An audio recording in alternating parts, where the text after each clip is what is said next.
Continúa Sin Quien Es Quien a través de Diamante FM 98.7 y Canal 5. Nos acompaña este día el secretario general de la CENACLAF y expresidente de la Suprema Corte de Justicia, doctor Jorge Chediak. En estos días ha sido tema, incluso hay pronunciamientos de diferentes ámbitos, lo que son las filtraciones que han ocurrido de expedientes que están en Fiscalía. Uno se echa la culpa al otro, de algún lado sabe la información, se ha intentado incluso interrogar periodistas para que digan su fuente y demás. ¿Es parte de lo que está funcionando mal? ¿A qué le huele? ¿A qué le suena? ¿Que la información sale inclusive antes que el propio indagado se entere? Bueno, ahí la respuesta corta y diplomática es sí es parte de algo que no funciona bien. En nuestra experiencia es muy difícil evitar también 100% las filtraciones. Básicamente, y ustedes lo recuerdan, en el Poder Judicial eran muy contadas. Existían algunas, no había más remedio, algunas en tribunales de apelaciones, algunas en la propia Corte. Ahora, siempre se tomó como un hecho grave.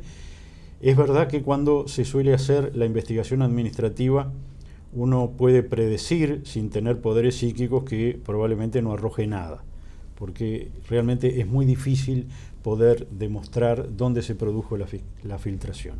Ahora, lo que es ineludible hacer de forma inmediata, y lo que la Corte hizo y frenó en casi el 100% de las filtraciones, es buscar algún sistema para prevenir las filtraciones. Y bueno, si esto está funcionando así y hay filtraciones, tiene que haber algún sistema para que no existan las filtraciones. El diputado Silva presentó una ley que castiga al que haga la filtración. ¿Sirve para algo?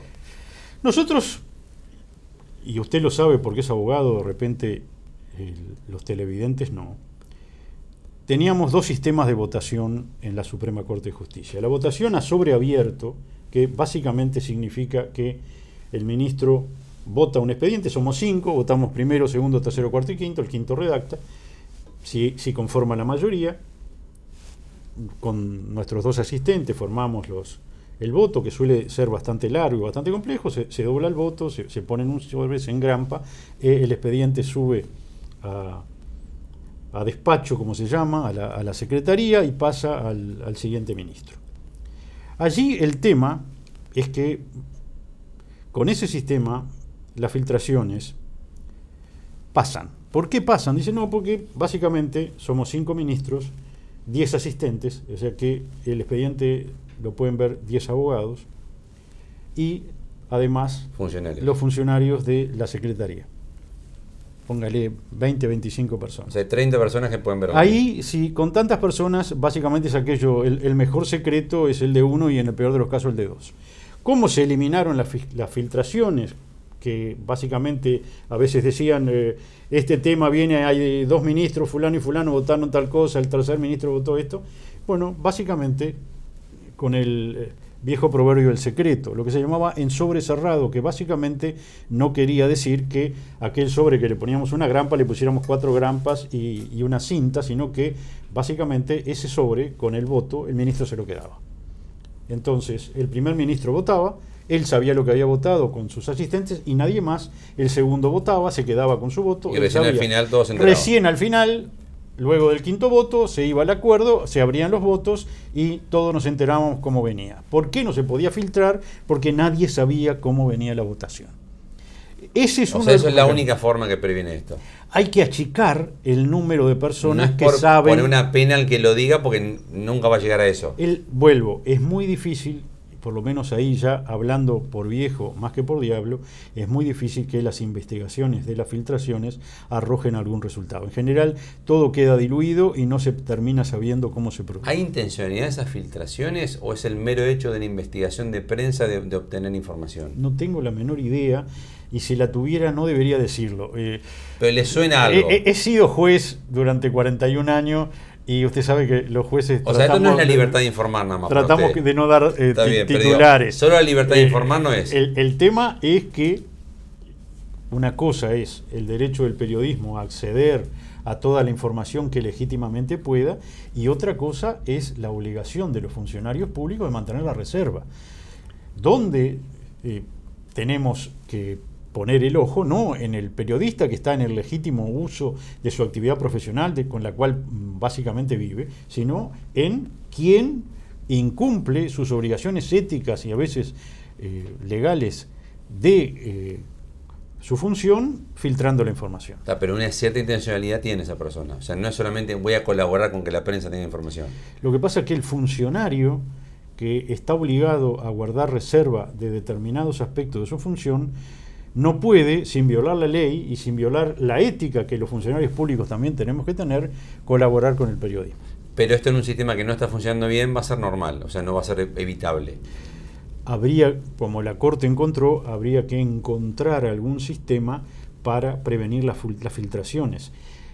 Básicamente, tampoco caer en esas situaciones donde la culpa la tiene el sistema o el sistema informático o algo. No, básicamente estas acciones son humanas, no es acciones de una computadora. Y bueno, hay que buscar la forma de prevenir las filtraciones. ¿Está bien que Uruguay tenga 15.000 presos o habría que buscar mecanismos para descongestionar las cárceles vía medidas alternativas, buscando justamente lo que la Constitución establece, que sean lugares para reeducar, para restablecer personas? Usted sabe la respuesta, y eso es un gran periodista porque pregunta sabiendo lo que le van a contestar. Básicamente, 15.000 presos sí es alto en la estadística mundial, pero es lo que corresponde a las situaciones delictivas que el Uruguay tiene. Lo decíamos una y otra vez. Hay países que tienen una tasa de privación de libertad muy inferior a la nuestra porque el sistema funciona muy mal, porque resuelven menos delitos. No porque, básicamente, apliquen más penas alternativas que nosotros, porque desde siempre... Seguimos construyendo cárceles. Desde siempre nosotros no ponemos en privación de libertad ambulatoria a todos los presos. Lo decíamos incluso con el sistema anterior. La estadística, grosso modo, y mi memoria no es lo que era 1 y 1. Básicamente un delincuente terminaba procesado con prisión y un delincuente terminaba procesado sin prisión. Entonces, la solución es más cárceles. Si hay más delitos y si el sistema funciona mejor, no hay más remedio que construir más cárceles porque va a haber más presos. Porque esa es la idea. No funciona, las medidas alternativas no funcionan. Las medidas alternativas funcionan en determinados casos y en otros no. Además, cuando se compara el costo de unas y otras, tenemos que tener presente que tenemos la comparación del costo de la privación de libertad que funciona y que es muy costosa contra el costo de unas medidas alternativas que en general funcionan muy mal, que son más bien de papel. Y vemos además que incluso mecanismos tecnológicos como las tobilleras son de fácil efracción y... O sea, usted no descongestionaría las cárceles vía medidas alternativas. No, yo descongestionaría las cárceles construyendo más cárceles. Que por supuesto también tiene un costo. ¿Es bueno que las cárceles estén congestionadas? No, pero por supuesto que no. Se puede rehabilitar en cárceles congestionadas, pero por supuesto que es más difícil.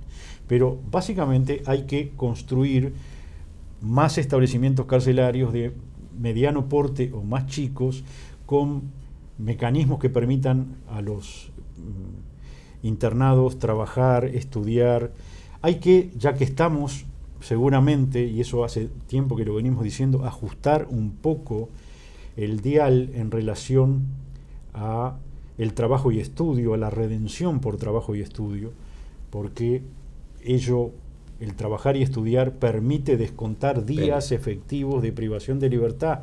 Y hay instancias, y a la baja, ¿no? Es decir, yo trabajé tanto y me tienen que descontar 6 meses, 7 meses. ¿Usted le daría menos descuento? No, yo ajustaría por el tipo de delitos, porque por supuesto nosotros tenemos mucho interés en que algún ejemplo para entenderlo. Quien ha cometido delito en estado de necesidad y tiene poca educación y no se puede insertar al mercado laboral, que estudie, que trabaje, para algunos delitos que no le daría eso. Ahora, ¿qué interés tenemos nosotros en que un narcotraficante salga antes porque estudie y trabaja? ¿Usted para esos casos lo excluiría? Yo, por ejemplo, en esos casos lo excluiría. ¿Qué interés tenemos como sociedad que un asesino serial salga antes, esté menos años preso porque trabajó y estudió mientras estuvo preso? Entonces también ahí ajustar el mecanismo en general es bueno. Hay determinados delitos, determinados perfiles para los cuales no debería admitirse que se rebaje indirectamente la pena a través del mecanismo del trabajo y estudio, porque la sociedad básicamente la mayoría de la sociedad no tiene interés en ello. ¿Piensa articular, piensa promover que alguien en el Parlamento le lleve esta idea y se modifique eso? Ya no estoy en la Bueno, Suprema Corte de está en Justicia. el Poder Ejecutivo ahora. Ahora estoy muy centrado en la prevención de lavado de activos. Pero sí ayudaría esto al Uruguay. Sí, por supuesto que sí. Que esas personas paguen más tiempo. Por supuesto que sí, por supuesto que sí. Doctor Jorge Chediak, secretario general de la CENACLAF y expresidente de la Suprema Corte de Justicia, gracias por ser parte de Quién es Quién. Como siempre, un placer.